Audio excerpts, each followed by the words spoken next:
Well, I wanted to show you my two rim stoves that I made. Obviously, everybody else just cuts the hole and leaves it wide open, but I decided I wanted a hinge. So this one I have rebar around the edge and a latch on the bottom so you lift the door up to open it. And on the inside, I've cut this washing machine drum, put one on the inside, cut out the middle there, and have one on the outside as well. Down on the bottom here I just cut some slots in it and then welded a piece of that washing machine tub on it as well. And as you can see, it burns. I can get extra heat by opening the door. It'll boil my water, but that's the other interesting thing. I do have a pot stand I made with the windscreen, and how that works is set it in place, squeeze it, it'll drop down into place, and then it springs out to hold it in place. So you can put your pot on top of the rebar, and I've had water boiling in here today. But I've been working on this other one, so I let the fire go out. This is the new one I've done. I've got a brake spring on here, and as you can see inside, I've got a place for a firebox.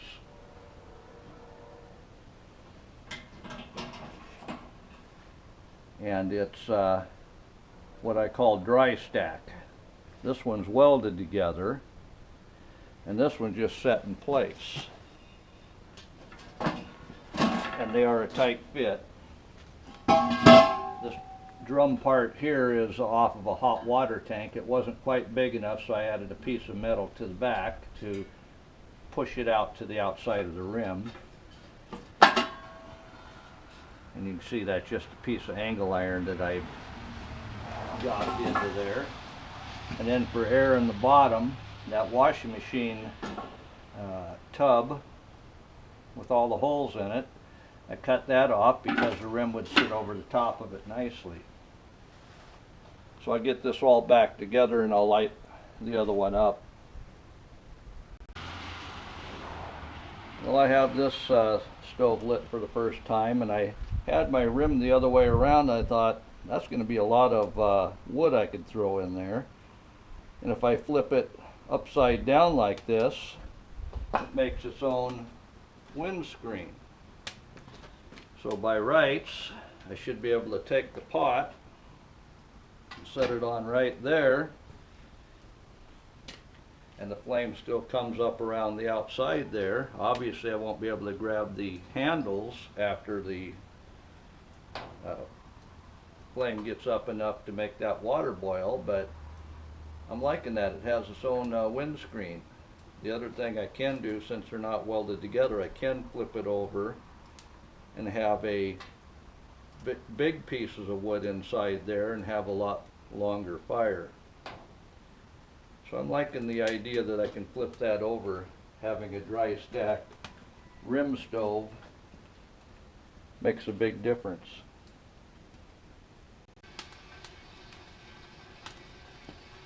Well, you know what that sound is. That water isn't liking that flame very much. I just wanted to show you.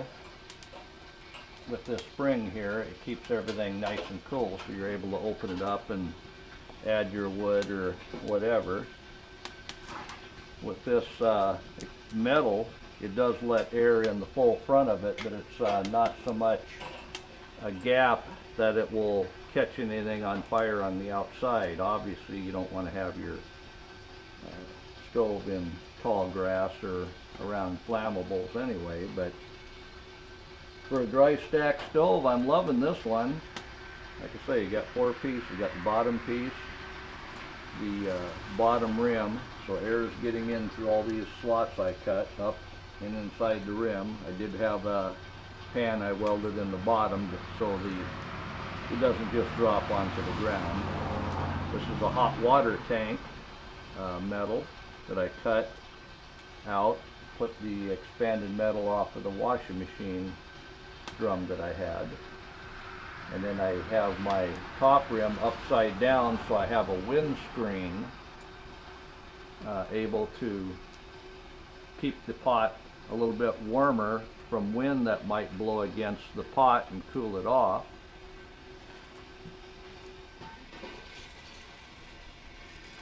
And yeah, I can have boiling water here directly.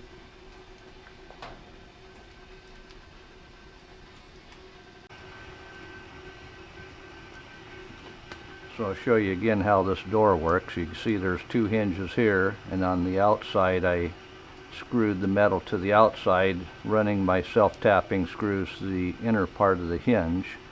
This is a L bracket that I bent and cut.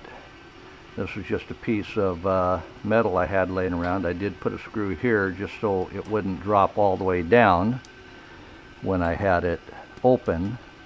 But it's been burning a while here, so this is good and hot. And the spring is nice and cool. You can see I've got a good fire in there. There's getting lots of air. I don't think I have simmer on this one like I can on the other. I opened the door a little bit to give it extra air. This one seems to be getting plenty.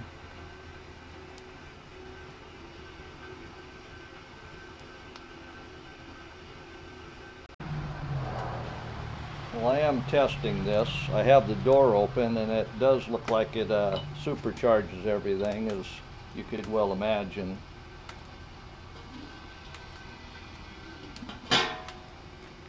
And then when I close the door, I notice the flames do drop down, so I guess you could say this has a simmer feature as well.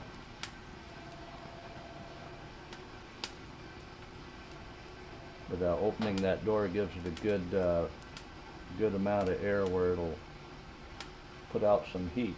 I'm getting good heat right in here. Obviously this is an outdoor concrete patio or sand, just because of the ashes that could drop onto a deck. You wouldn't want to have that on a deck.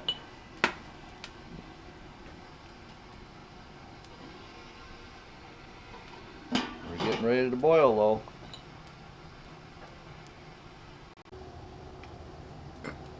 All I can say is I love this stove because it's a dry stack and a lot lighter by taking piece by piece somewhere. Not that this was really meant to leave where you set it up, but at least you get it there with a couple of trips.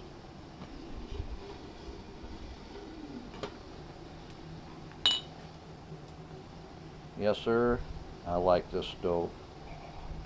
Nice door on it.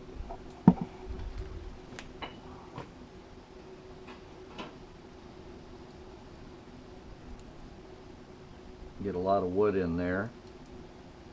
Having that hot water tank gives you a lot more options of how to put a door in.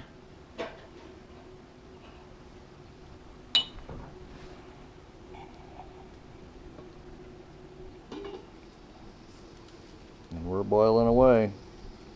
That took about 8 minutes for a gallon of water. Not bad. So at 10 minutes here, I've got a rolling boil. Where's the crabs? You can use that for a corn cooker even.